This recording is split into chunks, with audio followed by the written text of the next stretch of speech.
Por la postura que tenía y porque estaba desnuda de cintura para abajo, lo primero que pensé es que había sido violada.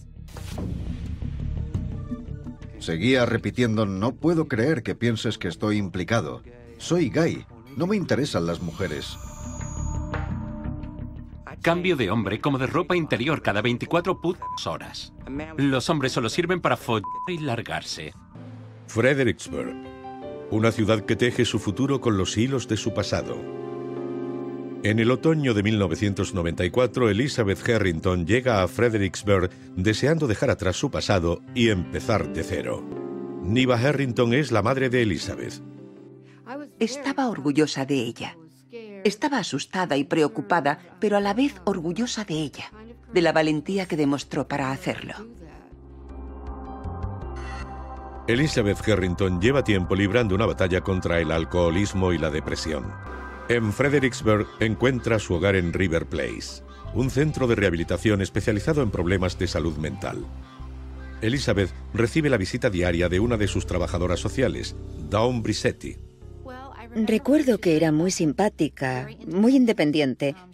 No necesitaba demasiada supervisión y mantenía su apartamento bastante ordenado y limpio. Parecía que le iba muy bien. Se apañaba estupendamente por sí misma. Una mañana de noviembre, Brissetti hace su ronda diaria. Poco después de las 8 de la mañana encuentra la puerta de Elizabeth entreabierta. Ya en el interior, no encuentra a Elizabeth y todo está patas arriba. Brissetti comienza a subir las escaleras. Mientras subía los escalones iba llamándola: Elizabeth, venga, a levantarse, es hora de irse. Y cuando llegué arriba la llamé al menos 2 veces más. Brissetti encuentra a Elizabeth boca abajo en su cama, con la cabeza ensangrentada y algo atado alrededor del cuello. Lo que llevaba atado parecía un pañuelo de algún tipo, enrollado con fuerza al cuello. John Lippincott es uno de los primeros detectives en llegar al lugar. Su primera teoría es una pelea en el piso inferior que acaba arriba con la agresión sexual y el asesinato. El cuerpo yacía en una posición en la que parecía que le habían atacado por detrás, por su postura y además porque tenía bajada la ropa interior. En la autopsia no se encuentran rastros de semen. Los investigadores envían la ropa de la víctima y las sábanas al laboratorio estatal, esperando que los forenses puedan encontrar e identificar alguna muestra de fluidos corporales del asesino. Mientras tanto, en Fredericksburg, una pequeña ciudad con bajo índice de criminalidad, da comienzo la caza. Weaverly Musselman es asignado al caso como detective jefe y comienza reconstruyendo los últimos momentos de la vida de Elizabeth Harrington. La noche en que la mataron estuvo en el bar Merriman's con un hombre llamado Matt. Creo que ella intentó consolarlo o ayudarle en las dificultades que él estaba pasando, cosas que él percibía como problemas. Musselman interroga a Matt, quien afirma que después de salir del bar se sentaron en su coche y estuvieron hablando. Matt sostiene que se despidió de Harrington justo después de las 10 de la noche. Mantuve varias charlas con Matt y presentí que él sabía más de lo que me estaba contando. Musselman, sin embargo, no tiene pruebas que vinculen a Matt con el asesinato. En esos momentos los detectives reciben noticias del laboratorio. Los análisis de la ropa de la víctima y las sábanas son negativos. Extrañamente, no había signos de fluidos corporales, que sería lo habitual en el escenario de un crimen sexual como este. Era una situación atípica que nos dejó bastante confundidos. Ante ese informe, los detectives cambian su enfoque. Quizás el asesino no violó a Harrington. Quizás él o ella prepararon la escena para que pareciera una agresión sexual. De cualquier forma, los detectives tienen escasas pruebas físicas y una lista de sospechosos en aumento. Además de Matt, podría ser cualquiera que viviera con Harrington en River Place, una institución que acogía a agresores sexuales y a individuos que sufrían bipolaridad y trastornos maníaco-depresivos. Algunos de esos residentes perdían los nervios por no poder fumar o porque no les dieran cigarrillos cuando ellos querían. Algo corriente para cualquiera, era muy importante para ellos. Musselman indaga en la lista de residentes de River Place y encuentra muchos que podrían ser el asesino de Harrington, pero ninguno tiene vínculos evidentes con el caso. Unos meses después el rastro se va desvaneciendo y Waverly Musselman comienza a creer que el asesino ha huido, hasta que un día un hombre aparece en su despacho con una historia que contar. Archie Talley es un vagabundo que vive bajo este puente. Un día se encamina por las calles de Fredericksburg hasta la comisaría de policía y llega a la mesa del teniente Musselman. Talley tiene una historia que contar sobre un hombre y una mujer que se encararon con él debajo del puente y amenazaron con matarlo por ser gay. En especial la mujer blanca fue muy explícita. Le dijo que le harían lo mismo que le habían hecho a la mujer de la calle Sofía. La calle Sofía es donde vivía Elizabeth Harrington. Talley le cuenta a Musselman que los dos alardeaban de haber matado a Harrington porque pensaban erróneamente que era lesbiana.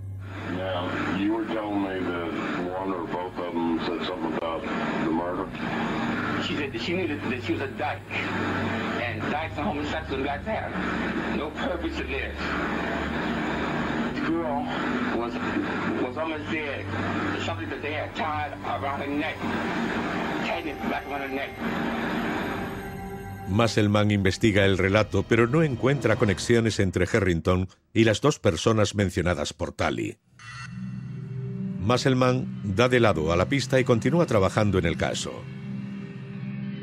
Sin embargo, un año después, y a pesar de sus esfuerzos, los investigadores no han conseguido nada, y pasa a ser un caso sin resolver.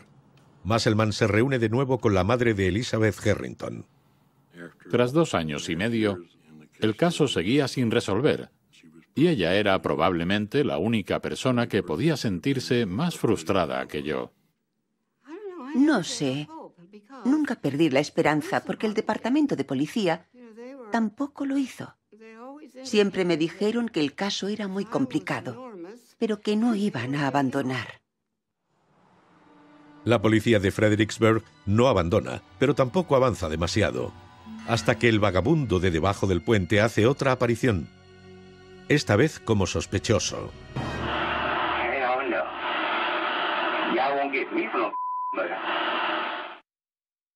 En 1994, Elizabeth Harrington es asesinada en una residencia de Fredericksburg. La policía trabaja en el caso, pero sus esfuerzos no dan fruto. 2 años después, la investigación es entregada al detective Doug Perkins. Nunca ha trabajado en homicidios y menos en un caso sin resolver. Les dije a mis supervisores que quería llevar ese caso, aunque no tenía experiencia en investigaciones de homicidios. Sentí que podía coger el caso y avanzar. Perkins revisa el caso Harrington y se centra en las pruebas recogidas en el lugar de los hechos. Una en especial le llama la atención. Era la número 45. Todavía recuerdo que era la 45A. Un característico pelo negro encontrado bajo el cuerpo de Elizabeth Harrington en un vestido rojo. Hallar el pelo de una persona de color sorprende a Perkins cuando todos los sospechosos mencionados en el caso son de raza blanca. Perkins envía el cabello al laboratorio forense para un análisis de su ADN. Bob Scallon es analista de ADN del Laboratorio de Criminalística del Estado de Virginia. En la primavera de 1999 la tecnología ha evolucionado hasta el punto de ser posible extraer ADN de la raíz de un pelo humano. Scallon examina la prueba 45A del caso Harrington y la considera válida para obtener un perfil genético. El tejido estaba en muy buen estado. Extraje la raíz con el tejido y la introduje en un tubo de ensayo para trabajar y extraer el ADN. La secuencia de ADN pertenece a un varón. Scallon la introduce en la base de datos estatal de delincuentes.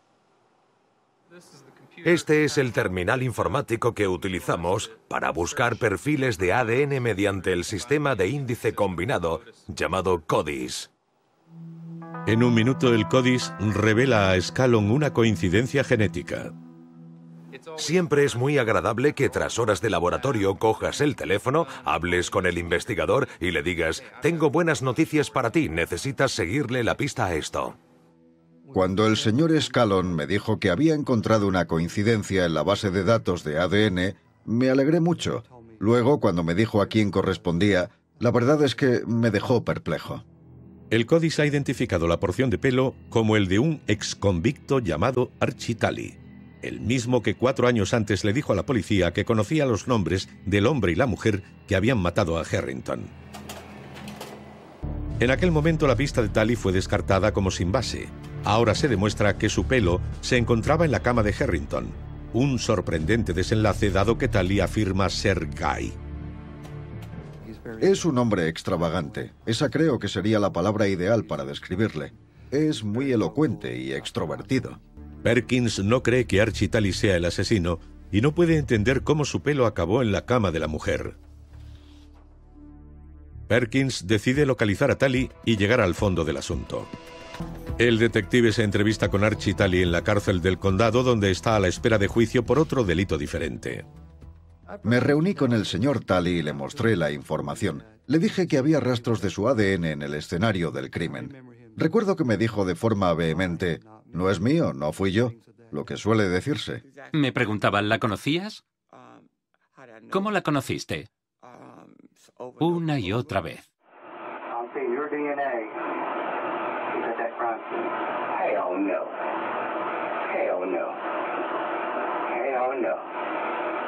Y'all won't get me for no murder. Not me. Marcy, could you explain to me how in the world your DNA? You understand? No way. Ain't no way. Archie subraya lo que lleva preocupando todo este tiempo al detective Perkins, que Talley es gay y que no quería nada con Harrington o cualquier otra mujer.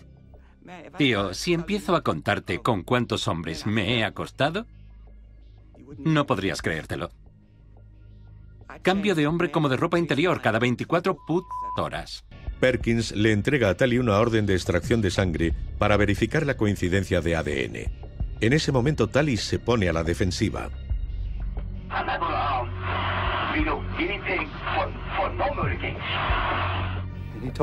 Me dijo, creo que con estas palabras, que necesitaría 4 o 5 personas para sujetarle y que tendríamos que luchar para poder sacarle una muestra de sangre. ¿Que si me fío de la policía? Ni de coña. Estamos hablando de unos totales y completos incompetentes. Al final, Talley se calma y acompaña a Perkins a un hospital de Fredericksburg para extraerle sangre. En la sala de espera, Archie Talley pasa de la confrontación a la cooperación. En ese punto obtuve uno de los mejores avances en el caso. Le dije, ¿conoces a alguien que tuviera relación con Elizabeth Harrington? Y el señor Talley me dijo, sí, era amiga de Matthew. Los investigadores conocían a Matthew como el hombre que había cenado con Elizabeth Harrington la noche en que la mataron.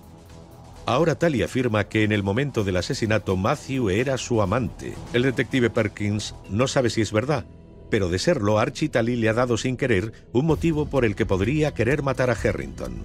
Pensé que posiblemente ahí tuviéramos un motivo. Puede que viera a Matthew con Elizabeth Harrington en el restaurante Merriman's la noche que fue asesinada y se pusiera celoso. Los policías querían hacer ver que fue un rabioso ataque de celos. Joder. El detective Perkins localiza a Matthew, quien confirma que él y Archie fueron amantes, dando credibilidad a la teoría de que Archie Talley pudo haber matado a Elizabeth Harrington en un ataque de celo. Con la investigación avanzando, Perkins se reúne con el ayudante del fiscal del estado, Philip Fiennes, quien ve un gran fallo en la teoría del detective. Archie Talley dice que solía conducir el coche de Matthew. La noche del asesinato, Elizabeth Harrington iba en ese mismo coche con Matthew, lo que daba a Archie la posibilidad de afirmar que el pelo pasó desde el coche al vestido de Harrington y de ahí a su cama. Queríamos seguir la conexión e ir más allá. Buscamos otras pruebas que no tuvieran que ver con el móvil, algo que no pudiera explicarse tan fácilmente, como que hubiera llegado allí por medio de la ropa, o de otro modo. Fiennes y Perkins deciden someter más pruebas al análisis de ADN. Entonces Perkins recibe una llamada inesperada de otro amante de Tally, quien afirma que Archie le habló de un asesinato. Dijo algo de que esa chica se interponía entre él y su novio y que cualquier día iba a coger a esa zorra al salir del club Merrymans. Un solo cabello encontrado en la cama de la víctima, Elizabeth Harrington, pertenece a un hombre llamado Archie Tally y encamina a los detectives hacia un posible crimen pasional. Sin embargo, hay una pega. Tally es gay y la última persona que esperarían encontrar en la cama de una mujer. Entonces aparece un hombre que le habla a la policía de un triángulo amoroso que va mal, con Elizabeth Harrington como la que sale peor parada. Archie Tally vivió debajo de un puente. 7 años después ha prosperado hasta un apartamento de 2 plantas que comparte con su último amante. Los problemas, sin embargo, se ciernen sobre el domicilio de Tally. Su amante tiene miedo. Cuenta a la policía que Archie bromea con la idea de matarlo mientras duerme. Me ha dicho muchas veces: no sabes la suerte que tienes, me siento y te veo dormido en la cama. No sabes cuántas veces he pensado en rociarte de gasolina y matarte. Según el amante de Tally, Archie no solo le ha amenazado con matarle, también se jacta de haberlo hecho antes. El detective Garrett me llama y me dice: no vas a creértelo. Mi confidente me ha dicho que una noche Archie Tally le había hablado de matar a una mujer por un hombre. El detective Perkins decide tenderle una trampa a Tally. Envía al novio del sospechoso al apartamento con un micrófono oculto. Perkins relata después la historia del asesinato de Harrington a un periodista local. Al día siguiente vino con un artículo que decía: la policía pide que el sospechoso se entregue. Perkins se dirige al apartamento de Archie y le enseña el artículo, haciéndole ver que no han olvidado el caso. En cuanto se marcha Perkins, el novio de Archie comienza a presionar a Tally sobre el caso Harrington. Le dije: ¿de qué va todo esto, Archie? ¿Qué es toda esta historia de esa mujer? Y él me dijo: intentan culparme, pero son unos imbéciles. A pesar de su bravata, Tally comete un error cuando el novio le pregunta si conoce a Elizabeth Harrington. Maryland. I met her one time there. You know, I didn't meet her because I went there at a party and my ex was there with her. Para mí eso confirmaba el móvil. Había pillado a su ex con una mujer. Se enfrenta a ella o a él pensando que estará en el apartamento con ella, o simplemente se enfrenta a ella por estar saliendo con su amante. Perkins cree que su teoría es válida. Las pruebas físicas que implican a Tally se resumen en un solo cabello humano. La investigación necesita algo más y vuelve al laboratorio, donde el resto de pruebas del caso Harrington serán examinadas por segunda vez. Durante la agresión que le costó la vida, Elizabeth Harrington sufrió varias heridas en la cabeza y el rostro. En aquel momento se dio por hecho que la sangre encontrada en el lugar era suya y no se analizó en busca de una segunda fuente. Ahora el analista de ADN Bob Scallon debe hacer exactamente eso y se centra en otros objetos que puedan estar relacionados directamente con el asesino. Destaca sobre todo un pañuelo de seda que estaba alrededor del cuello de la víctima. Pensé, intentar encontrar ADN en sangre que no sea de la víctima va a ser muy complicado porque estaba todo impregnado. Es un pañuelo de 55 centímetros de largo, empapado de sangre. ¿Dónde encuentro otro tipo de sangre? Scallon toma una muestra de cada centímetro de pañuelo. La mayoría contiene ADN de la víctima, pero unos cuantos tienen algo más. Aparecieron un par de muestras que mostraban una mezcla consistente con la sangre de Frances Elizabeth Harrington y con la de Archie Tally. Y en otra había ADN solo de él. Me puse muy contento porque sabía que ahora sí teníamos pruebas sólidas y que el señor Tally no podría dar una explicación. Fiennes puede avanzar por fin con una prueba forense que vincula a Tally con el asesinato. Al mes siguiente, los detectives interrogan al sospechoso. I'm going to lay this whole case out to you and tell you the evidence Han pasado 2 años desde que los investigadores hablaron con Tali sobre el asesinato. Entonces solo tenían ADN de un cabello. Ahora tienen su sangre y sospechan que Archie se hirió en algún momento de la pelea.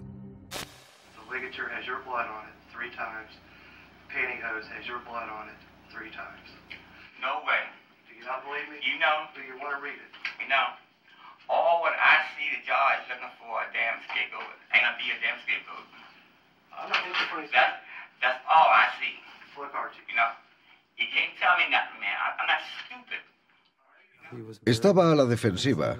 Decía que lo habíamos hecho nosotros, no él. Básicamente trataba de echar la culpa de todo a la policía. Decía que lo habíamos inculpado de forma injusta. Si encontraron esa mierda en su cama, ¿por qué no me encerraron entonces? Dímelo. Si hubiera matado a una persona, ¿crees que me iba a quedar en este pueblucho? ¿En serio crees que me hubiera quedado aquí?